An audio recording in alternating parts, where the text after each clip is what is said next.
조금 전 끝난 사전투표율이 5시 기준 10.9%를 기록했습니다. 사전투표 첫날 역대 최고인데요. 코로나19 사태에도 유권자들이 대거 투표장을 찾으며 여야는 총선 결과에 미칠 영향에 촉각을 곤두세우는 분위기입니다. 미래통합당이 세월호 막말 논란에 휩싸인 차명진 후보에 대해 제명이 아니라 탈당 권유 조치를 내리면서 당내에서도 비판의 목소리가 나오고 있고요. 또 동작과 동대문에서는 단일화 그리고 후보 사퇴가 이어지면서 선거 막판 여야 양자 대결 구도가 만들어지고 있습니다. 잠시 후 서울타임즈에서 전해드리겠습니다. 김지윤의 이브닝쇼 시작합니다. 네, 서울타임즈 시간입니다. 오마이뉴스 박정호 기자 그리고 경향신문 박순봉 기자와 함께합니다. 어서 오세요. 안녕하십니까. 반갑습니다.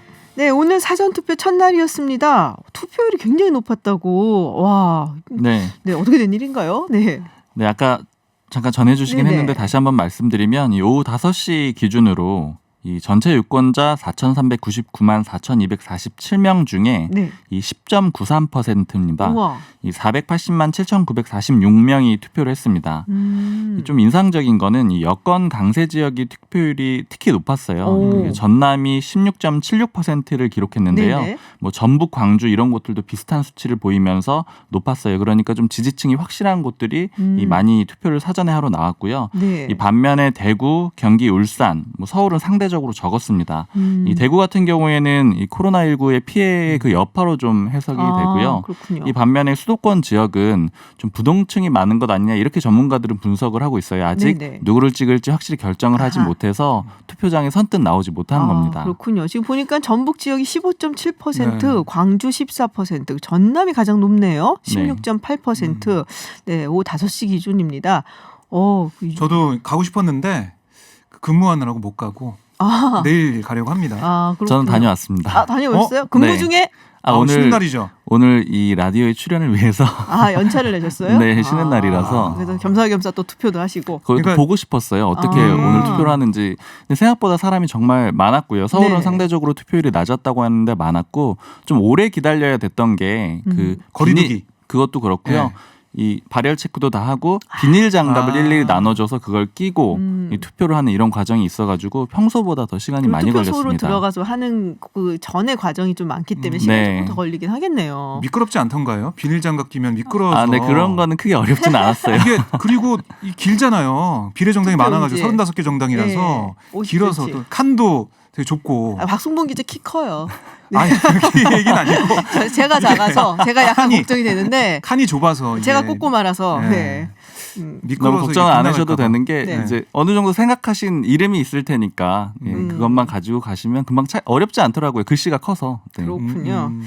자, 그러니까 어쨌든 코로나19 때문에 사전투표율이 높다라는 얘기를 많이 하고 있어가지고 이게 본투표까지 합치면 어떻게 될까 이게 좀 그러니까요. 궁금한데요.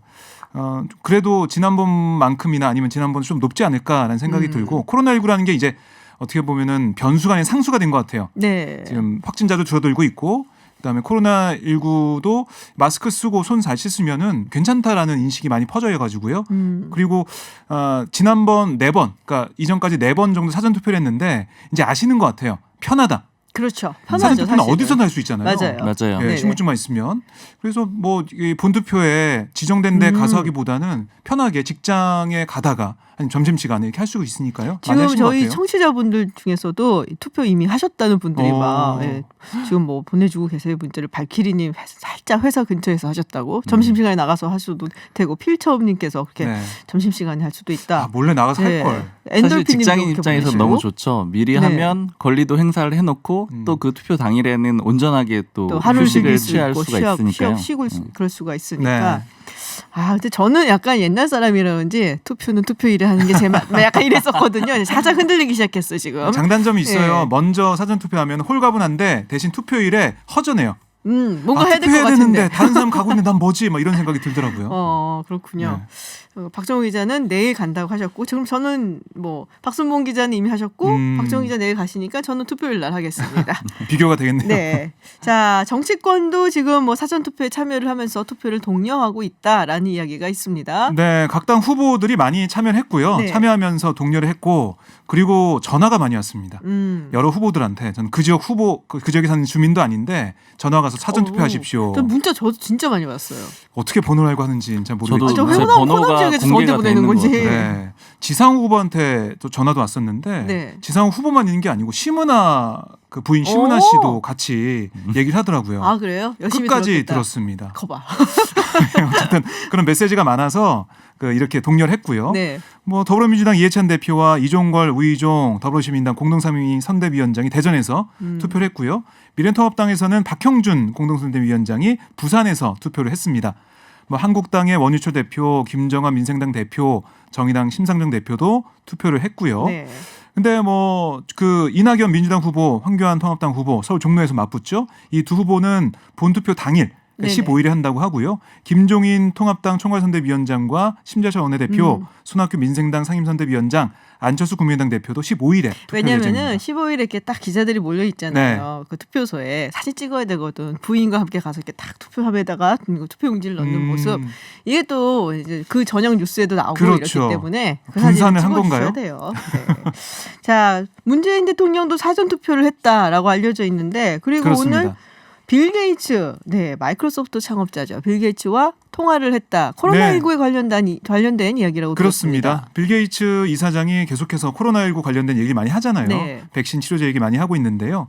이 빌 게이츠 빌 앤 멜린다 게이츠 재단 네네. 이사장의 제안으로 오전 10시부터 25분 동안 통화를 했습니다. 여기서 빌 게이츠 이사장은 이 문재인 대통령을 직접 만나서 코로나 극복을 위한 노력에 감사드리고 싶었다라며 한국이 코로나19를 잘 관리해서 세계의 모범이 되고 있다. 문재인 대통령이 지도력을 보여줬고 저도 한국의 대응을 보고 배울 것이다라고 얘기를 했습니다. 네네. 또한 두 사람은 이 백신과 치료제 개발에 협력을 강화하기로 했고 또한 진단 키트에 대해서 문재인 대통령이 이렇게 얘기했어요.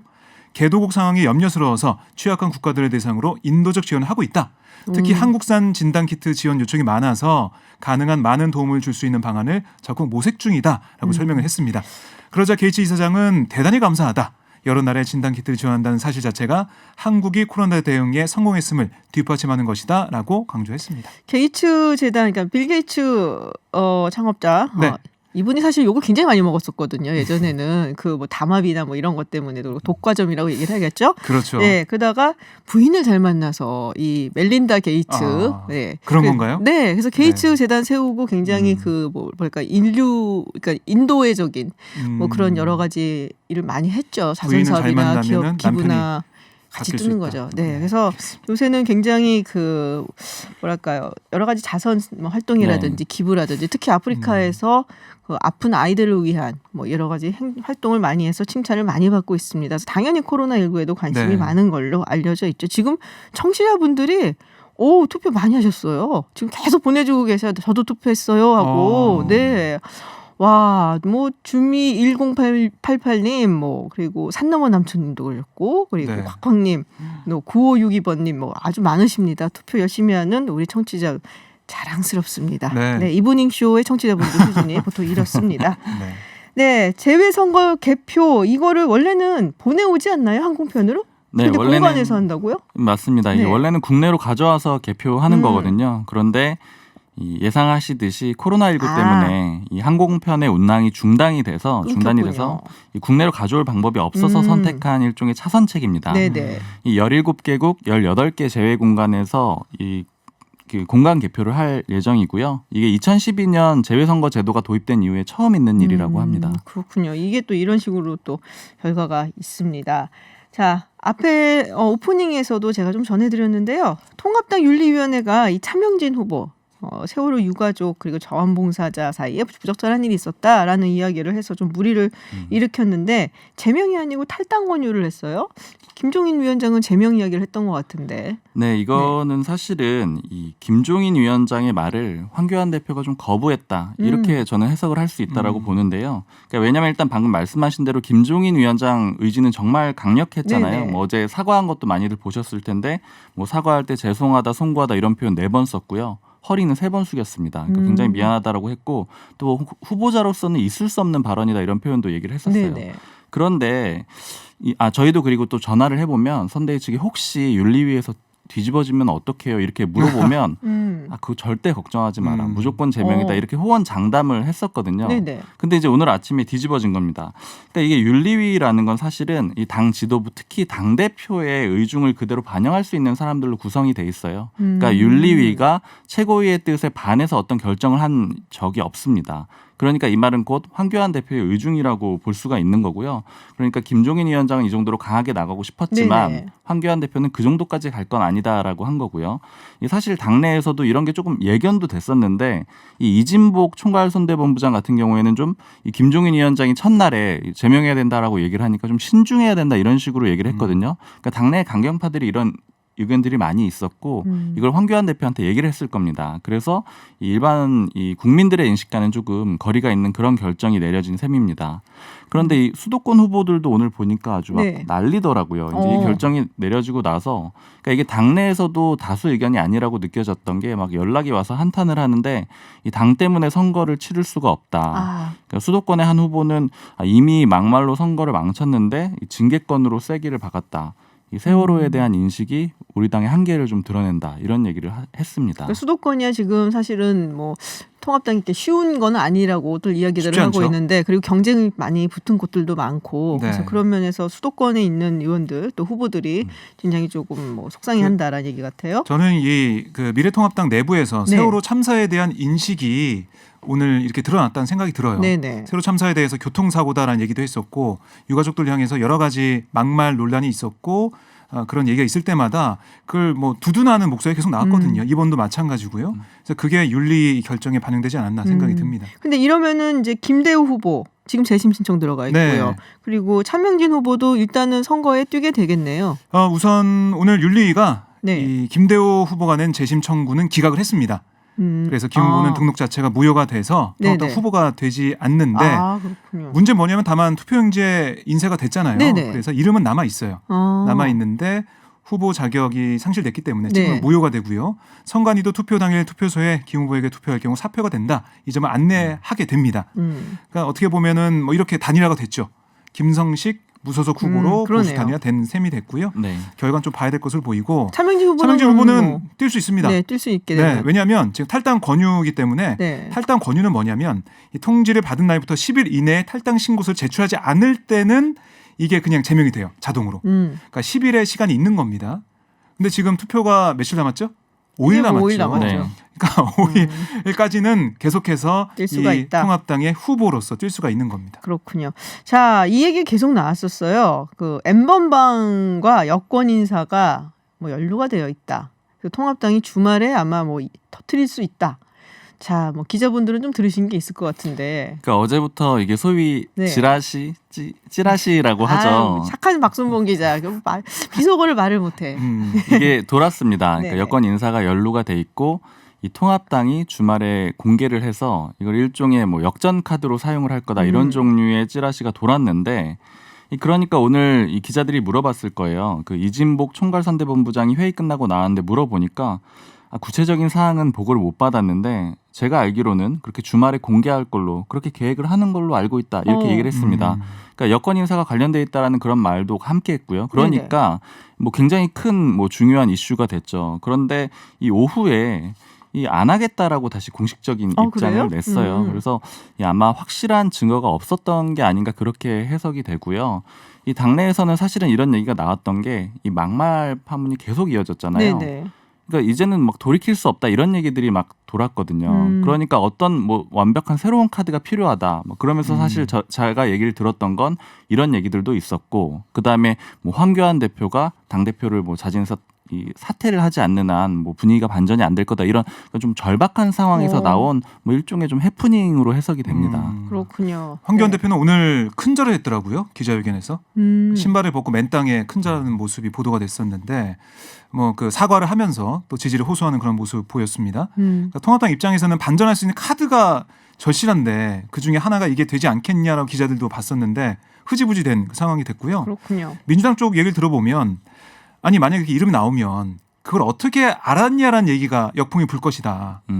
검찰에서 나온 소스일 텐데 그런 검찰과 통합당이 한 통속이냐 이런 비판이 나올 수밖에 없다. 그런 역풍을 감당할 수 있겠느냐 이런 얘기를 했거든요. 네네. 결국 이게 좀 해프닝으로 끝나게 그렇군요. 됐습니다. 황교안 대표가 이제 큰절을 하면서 이렇게 호소를 하는 그런 사진이 있었습니다. 자, 지금 뭐 다른 이야기를 조금 해보도록 하겠습니다. 코로나19 신규 확진자 27명. 근데 사실 저는 무엇보다 네. 반가운 게 대구에서 한 명도 안 나왔어요. 아, 저도 깜짝 놀랐습니다. 울컥하더라고요. 이 얘기를 네. 들으니까 와 야. 진짜 네, 너무 굉장히 다행이에요. 굉장히 반가웠어요. 네. 이 소식이. 그러니까 어제는 39명, 네. 그러니까 오늘은 27명 계속 줄고 있는데요. 사실 반가운 신호죠. 그렇죠. 긍정적인 모습인데 네. 정부는 그래도 조심하자, 긴장을 늦추지 말자 그거는 얘기를 계속 하고 물론이죠. 있습니다. 네네. 그러니까 이게 3주간 강화된 사회적 거리 두기를 통해 모두가 함께 일궈낸 성과다라고 얘기하면서도 이 신규 확진자 수 자체에는 의미를 부여하지 않는다라고 얘기하더라고요. 이게 쭉 유지되는 게 추세가 중요하다. 줄어들면서 쭉 가는 게 중요하다 이런 얘기를 하고 있고요. 그리고 계속해서 여러 가지 변수가 있기 때문에 집단 감염, 그렇죠. 특히 저희가 유흥업소나 이런 것들 받지 않습니까? 특히 이번에 이 설해마을, 서초구 설해마을 네네. 칵테일바 여기서 지금 지역 감염이 일어나고 있거든요. 잠깐 설명을 드리자면 칵테일바 사장의 부인이 승무원이에요. 그러니까 지난달 20일에 미국에서 귀국한 다음에 칵테일바 사장이 감염이 됐습니다. 그다음에 칵테일바의 종업원, 그다음에 수험생 고객, 또 수험생의 친구 감염이 쭉 됐거든요. 근데 여기서 또 우리가 긴장의 끈을 놓을 수 없는 게 네. 이 수험생, 이분이 공무원 수험생인데 노량진 대형 공무원 시험 학원에 가서도 수업을 들었어요. 아이고. 계속 검사를 하고 있고요. 또 칵테일바 종업원은 지난 1일부터 7일 중에 5차례에 걸쳐서 이수역 근처 이 포유 PC방이라는 곳에서 머물렀습니다.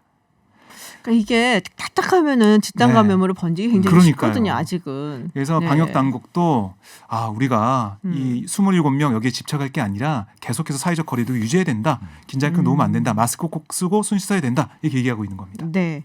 자, N번방 사건 이야기를 좀 해보죠. 조주빈이 조주빈 공범이군요. 반성문을 이렇게 냈어요. 보통 이렇게 사건 있고 이제 재판을 받게 되면은 네. 반성문 내면 좀 참작을 네. 해주잖아요. 냅니다. 근데 재판부가 안 내는 게 좋겠다라고 얘기했대. 이거 왜 그런 건가요? 네, 그러니까 결국엔 내용에 문제가 있었던 건데요. 네. 일단 재판부 반응 먼저 말씀을 드리면 이 손동환 부장판사였는데요. 네. 이 강 씨가 들어오니까 먼저 반성문부터 딱 지적을 했습니다. 이 한숨을 쉬면서 이 반성하는 태도를 알려주려고 썼는지 이렇게 얘기를 하면서 헛웃음을 터뜨렸고요. 그러니까 이렇게 쓰는 것을 반성문이라고 얘기를 안 할 것 같다. 이런 반성문을 안 내는 게 낫겠다. 오. 이게 무슨 이런 반응을 아주 강하게 보인 거죠. 이 반성문에 뭐라고 써 있었냐면 이 범죄와 무관한 내 가족과 지인이 고통에 시달리고 있다. 이렇게 적혀 있었습니다. 그러니까 좀 자기 고통에 대해서 더 많이 적은 거예요. 아니 피해자가 아니고. 네. 그러니까 이제 손 부장판사는 이 자꾸 억울하다는 입장을 취하는데 상황이 안 좋다. 피해자를 생각하면 너무 안 좋은 상황이다. 이렇게 질타를 했습니다. 아, 그렇군요. 이게 원래 반성문을 쓴다든지 아니면 누구한테 미안하다고 이야기를 할 때는 전공법으로 나가야 돼요. 그냥 네. 정말 미안하다. 내가 잘못됐다. 죽을 죄를 졌다 해야 되는데 거기서 이제 뭐 이런 거 있잖아요. 잘못은 내가 했지만 뭐 이런 거. 뭐 미안은 한데 뭐 이런 거 기분 그렇죠. 나빴다면 미안해. 뭐 이런 거. 네. 기분 나빴으니까는 당연히 화를 내겠죠. 사실 정치권이나 아니면 기업에서 네. 문제가 발생했을 때도 비슷한 류의 실수들이 맞아요. 많잖아요. 네, 맞아요. 그렇게 해서 대응 실패해서 더 네. 더 큰 화가 나게 만들고. 분노를 끌어오고 이런 상처를 경우가 있죠. 받으셨다면 그러니까 죄송합니다. 당연히 상처 뭐 이런 받았으니까 거죠. 화를 내고 지금 이 사태가 난 건데 네. 뭐 마음이 아팠다면 미안해. 뭐 이런 맞아요. 거. 네. 저는 항상 유감이란 표현도 좀 잘 모르겠더라고요. 사실은 그러니까. 우회적으로 쓰는 것 같은 느낌. 언론도 좀 잘못하는 면이 있어요. 유감을 사과했다라고 얘기를 하거든요. 그렇죠. 유감은 내가 감정이 있다는 건데 네. 그렇게 쓰면 안 될 것 같아요. 그리고 앞으로. 영어식으로도 사실은 sorry라고 얘기하는 거랑 네. 그 사과라는 그 딱 그 말 apology라고 있잖아요. 그 굉장히 다르거든요. 그래서 그냥 sorry라고 얘기하면 약간 유감 뭐 이런 느낌으로 내가 잘못했다라는 그런 건 아니고 참 안 됐다 뭐 약간 이런 느낌이기 때문에 그게 외교적으로도 굉장히 달라요. 그래서 뭐 미안하다고 사과할 일이 있으면은 우리 그냥 딱 까놓고 미안하다. 잘못했다. 그걸로 끝냅시다. 그런 대응이 나은 것 같아요. 네, 전공법. 전공법이 네. 좋습니다. 그리고 네. 속보가 들어왔는데요. 오늘 사전투표 첫날 네. 533만 명이 참여해서 투표율이 12.14%로 역대 최고라고 합니다. 12.14%. 그럼 내일까지 하면 20% 넘을 수도 있겠네요. 그러니까요. 사전투표 정말 많이 참여하는 네. 건데 본투표에서도 좀 많이 참여해야 될 텐데. 그러니까 사전투표가 좀 많이 참여가 되면 뭐가 좋냐면 이게 막 올려요. SNS에 올리기 때문에 투표장에 안 가려고 했던 사람들도 아 나도 가야겠다.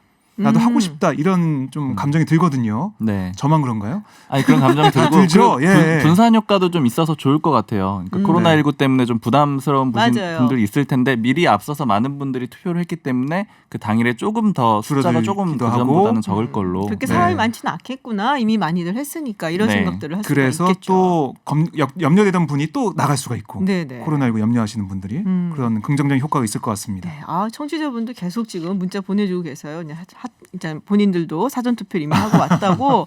네. 아, 부럽습니다. 네.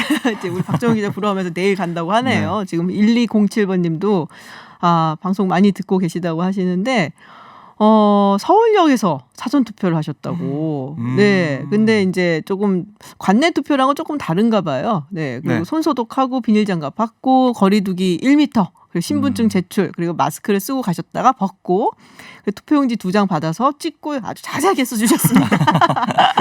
과정을 하나하나 써주셨네요. 신내동에서 택시 운전을 하시는 분 한상민 님께서 보내주셨는데요. 네, 안전운전 하시고요. 화이팅입니다. 네, 서울타임즈 뉴스 오늘 여기까지 듣도록 하겠습니다. 지금까지 경향신문 박순봉 기자 그리고 오마이뉴스 박정호 기자였습니다. 고맙습니다. 고맙습니다. 감사합니다. 네, 해외 뉴스 알아보는 서울타임즈 시간입니다. 전주현 캐스터와 함께합니다. 어서 오세요. 네, 안녕하세요. 사전 투표하셨다면서요? 네. 제가 그동안 맨날 지역구에서 투표를 하다가 네. 이번에는 저도 코로나19 때문에 좀 살짝 걱정이 돼서 네. 사전 투표에 가면 사람들이 좀 덜 하겠지라고 생각해서 제가 오늘 오전 10시에 갔거든요. 다른 걸 일을 마치고 10시쯤 가면 없지 않을까 했더니 웬걸요. 제가 거기서 1m 간격으로 줄을 서 가지고요. 한 7분 정도 이렇게 대기를 기다리시고? 하다가 그러다가 이제 사전 투표를 했습니다. 그러셨군요. 네. 확실히 선거 기간이긴 한 것 같아요. 네. 지금 청취자 문자도 많이 오고 많은 분들이 지금 뭐 관심이 많으십니다. 많이 오시더라고요. 네. 자, 우리는 또 해외 뉴스를 알아봐야겠죠. 네네. 미국 이야기부터 시작하겠습니다. 코로나19 누적 사망자 수가 미국의 세계 2위 국가가 됐습니다. 뭐 빠른 속도로 늘어나다 보니까 뭐 1위가 되지 않을까라는 생각도 사실은 들었는데요. 그렇습니다. 이탈리아가 아직까지는 1위이고요. 네. 지금 스페인이 2위였는데 스페인이 한 15,000여 명 정도인데 지금 미국이 16,000여 명 정도를 기록하면서 사망자 수가 가장 많은 두 번째 국가가 됐습니다. 미국에서 다소 주춤세를 보였는데요. 신규 확진자 증가세가. 근데 이게 다시 증가한 게 영향을 미쳤다. 이런 분석이 나오고 있어요. 왜냐하면 3일에 확진자가 33,000명, 4일에 28,000여 명, 5일에 뭐 29,000여 명 뭐 이런 식으로 조금씩 줄었는데 7일에 다시 3만여 명을 넘어서는 그런 모습을 보였기 때문입니다. 이번에도 역시 뉴욕주에서 확진자가 제일 많이 나왔어요. 그래서 뉴욕의 확진자가 15만 9천여 명, 사망자가 7,000명을 넘어섰는데 9.11 테러 때 정말 많은 사람들이 숨졌다라고 생각을 했었잖아요. 근데 그때 사망자 숫자가 2,700여 명이었습니다. 근데 지금 벌써 7,000명을 넘어섰으니까요. 뉴욕에서만. 정말 많은 사람들이 이제 코로나19로 사망을 하고 있다는 걸 좀 알 수 있을 것 같아요. 네. 그래서 지금 알래스카주, 아이다호주에 대해서도 중대 재난 지역 선포가 승인이 됐어요. 그래서 지금 미국 49개 주, 워싱턴 DC, 괌, 푸에르토리코 이렇게 54곳이 중대 재난 지역으로 지정이 됐는데 유일하게 지금 안 된 곳이 와이오밍 주입니다. 근데 와이오밍 주도 승인을 요청한 상황이에요. 그래서 만약에 여기까지 선포가 되면 미국에서 50개 주 전역이 동시에 중대 재난 지역으로 선포되는 건 이번이 처음이라고 합니다. 그렇군요.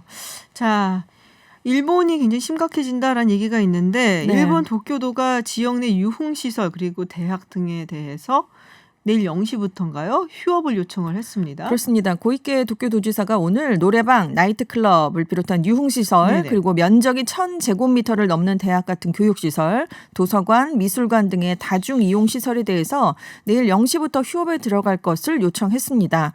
일단 주점, 음식점은 대상이 포함되지 않았어요. 네네. 그래서 그 대신에 주점에서 술을 파는 건 저녁 7시까지, 음식점은 새벽 5시부터 저녁 8시까지만 영업을 해달라 이렇게 요청을 한 상황입니다.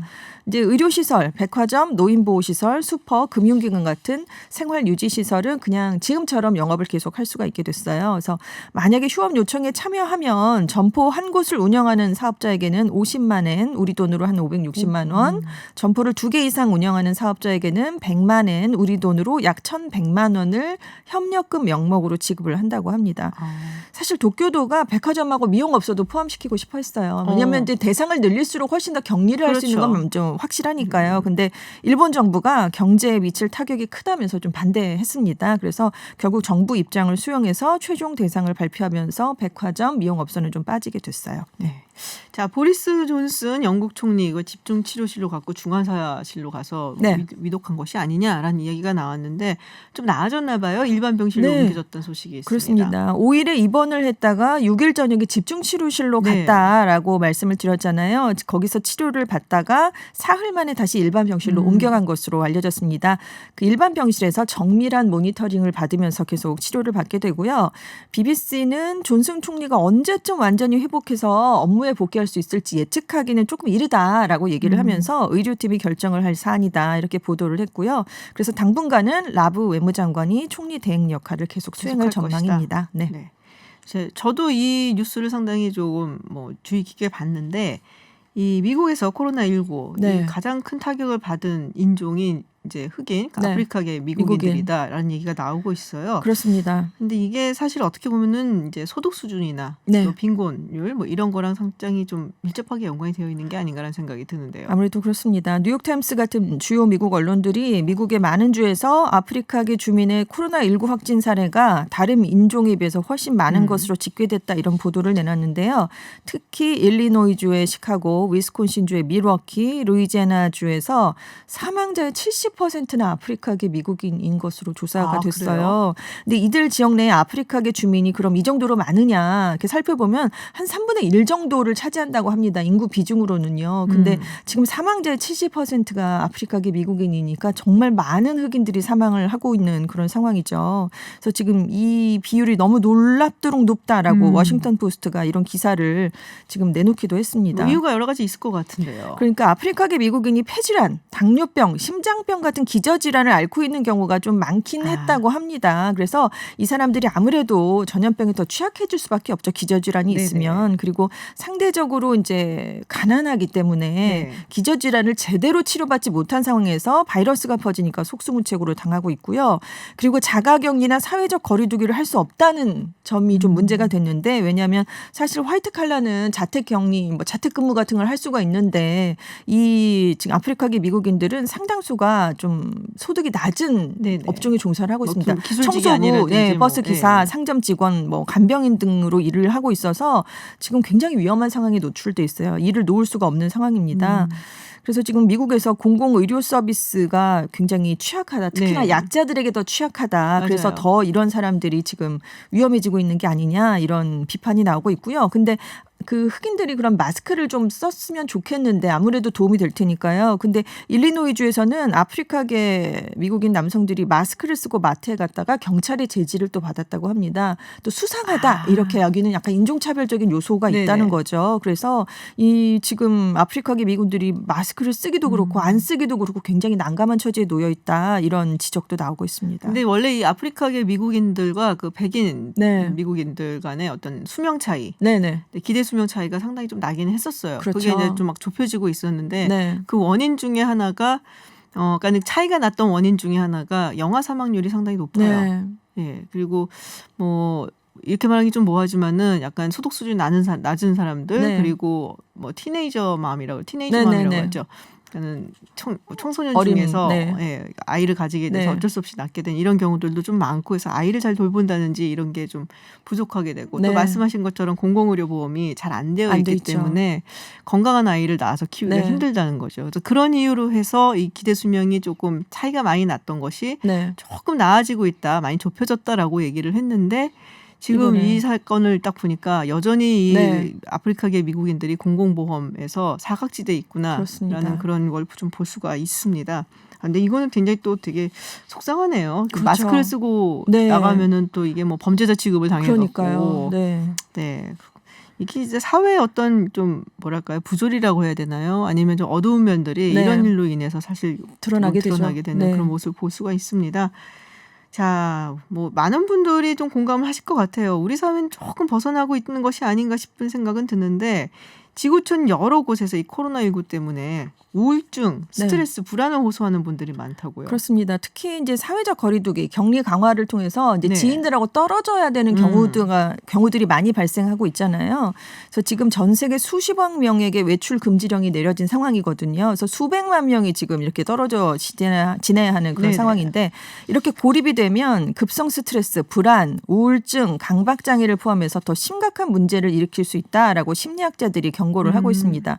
그래서 지금 일부 국가에서 이 상담 서비스를 좀 강화하는 대책을 마련하고 있기도 해요. 그래서 미국에서 이제 문자 메시지를 통해서 이제 비영리 무료 지원 단체가 있는데 네네. 최근 한 달 동안 업무량이 40%나 는 것으로 나타났어요. 그러니까 대화가 이제 대부분이 아프다거나 갑자기 고독감을 느낍니다. 뭐 경제적 어려움에 대해서 우려하는 그런 내용, 스트레스를 많이 받는 그런 내용들이 상담 그 내용으로 들어오고 있고요. 독일도 지금 이런 비슷한 네네. 현상이 나타나는 것으로 조사가 되고 있습니다.